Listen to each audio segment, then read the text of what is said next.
if you've ever thought, I can't lose weight because I have a sweet tooth, or I love bread and pasta too much, or I could never give up rice or potatoes, then I have good news.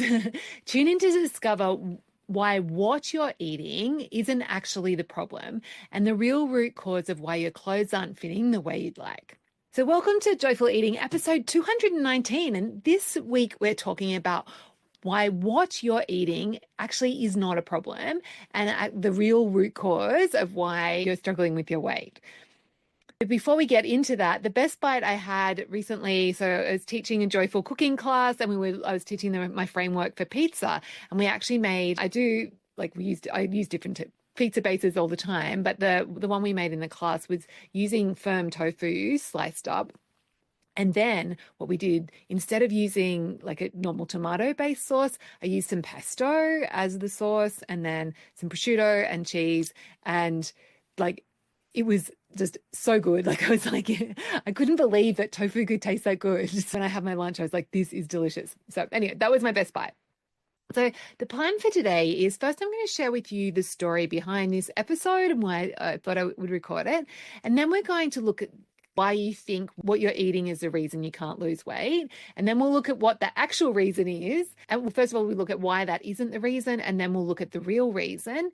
And then we're going to talk about how to approach weight loss from a new perspective and the number one mistake that people make with this new approach.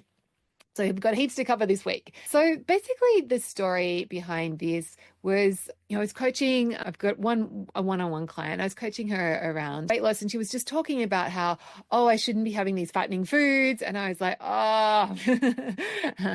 even though she has that experience, like she had a day where she'd been out and about and she'd had an egg and bacon roll for lunch. And so, traditionally thought of it as a fattening food, but what she'd eaten in the whole course of the day, the amount that she'd eaten hadn't been too much. And then of course her weight had gone down. She was really perplexed about this. And so that's why I want to do an episode on this, because that messaging that, if you eat these bad foods, that your weight's going to be a problem, that's so pervasive, even now, you're in our culture. And my kids are learning that at school. Like, they're learning about these good healthy foods and not healthy foods. And it's like, fat people don't eat the healthy foods. And it's like, no, it's got nothing to do with that.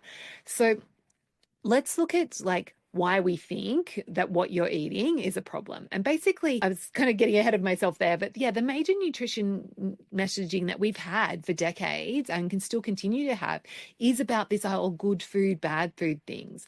And, I share with you what my children are learning at school. And it's also so of course it's what we tell ourselves, I have a sweet tooth, or I love bread and pasta too much, or I could never give up roast potatoes or rice, or I have so little self-control around sugar, or I love food too much. Yeah. Or, this idea that, I don't eat enough vegetables, because if eating more vegetables is going to solve the problem, or I go out to restaurants too much. And so, of course, because we're being told that on repeat by so many different sources over decades and decades, of course we feel like that's the problem. But the real, actually what you're eating isn't the real reason and the consequences of that. So let's look at this. And the reason I know that what you're eating isn't the problem is because I've helped hundreds of people discover that they can actually lose weight slowly and sustainably while they're eating flour, while they're having sugar, while they're eating pasta, while they're having croissants, while they're having cookies, and they're having ice cream, you name it, anything in your bad foods, fattening foods list. I've helped someone get to their goal weight while still including those foods in their repertoire. And I want you just to think about it logically. When you think about it, eating one cookie is very different to eating a whole bag of them, and it will have a very different impact on your waistline. So it's really the quantity of what we're eating that causes the problem. So one cookie, not a problem. A whole bag of cookies, in the day may not be a problem if that's the only thing you eat, but if you're eating other things as well, then it probably is going to be a problem. And the thing is that if you keep believing those stories that it's what you're eating is the problem, and that you just need to eat more vegetables and then you'll be healthy, these stories are what's keeping you stuck, buying into that belief. And so let's now look at the alternative. Like what's the actual real reason why weight isn't where you want it to be? And it's really just comes down to the fact that you're eating too much and you're ignoring your body, you're giving it more than it needs, right? I know this to be true. Actually, I should have mentioned this before. Like, other reason why it's not what you're eating, because the other type of, like, I also have people come to me that, like, what they're eating, like, all healthy stuff, like all homemade. I spoke to a lady and she, like, grew everything from scratch. She doesn't have anything from packets, and her weight is a problem. It's because she's eating too much of the good foods. The quantity piece is so underrated. So the good news is that there is an alternative, and the new way is to really, like, just learn the skill of listening to your body. So rather than micromanaging and controlling the quantity of what you eat, just let your body do its job and let it guide you. And if you think, like, oh gosh, Jules, I could never do that, just remember that, like, you can learn new skills. Old dogs can learn new tricks. And, we are always learning new skills. And so, like, just open your mind up to the possibility that, yeah, maybe I used to do this when I was younger, when I was a kid, maybe I can learn it again. Like, all our bodies have this innate, ability to regulate our, how much food we eat. It's just a matter of tuning in. And I guess the other part that plays a part in this is the emotional eating piece of when we're, like, using food in other ways to offer and to avoid feeling negative emotions. So listening to your body, and then also learning to soothe yourself in other ways. Those two skills go hand in hand.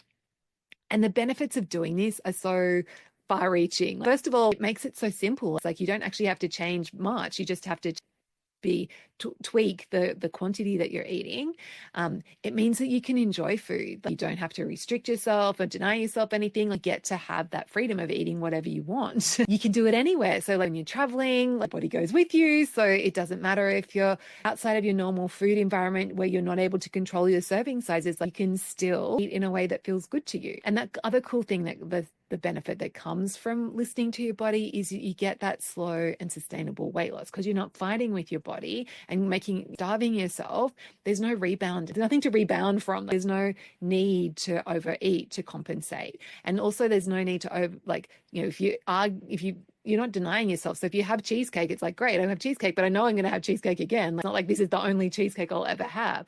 So that really reduces the overeating as well. And also the other, like, nice fringe benefit of this is that when you are eating in a way that feels good for you and your body, then it improves your self-trust. Like, you have a better relationship with yourself.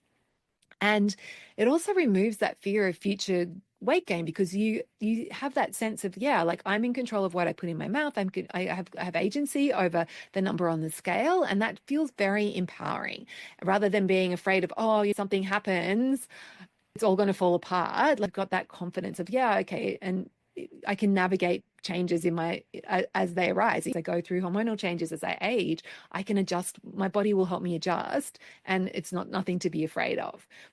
So I guess the thing, of course, to watch out for is that there is a mistake that people make. And I think, particularly, I remember the first time I tried intuitive eating, I was like, oh, that sounds amazing. I'm going to listen to my body. And I made this classic mistake. So I'll share it with you so you don't do the same. And that mistake is, oh, I'm just going to eat whatever I want, as much as I want, all the time, right? So that's not what we're talking about, because what happens there is, like, we end up overeating, and that, of course, has the knock-on effect. So it is important to really dial in listening to your body piece, rather than listening to your emotional hunger or your psychological hunger. Like, it is important to make sure that you are having some boundaries, because it can be hard to regulate some foods for some people. So does that mean that sugar's bad? No, it just means that having some boundaries around sugar can be helpful. And then, so when I learned this skill of listening to my body and how to feel my feelings instead of eating my feelings, that's when the intuitive eating really worked for me. Yes, so that's it for today. So that's the number one state. So the thing the tiny habit I'd like you to experiment with this week is just noticing, like, where are you telling yourself, oh, which of these stories are you buying into?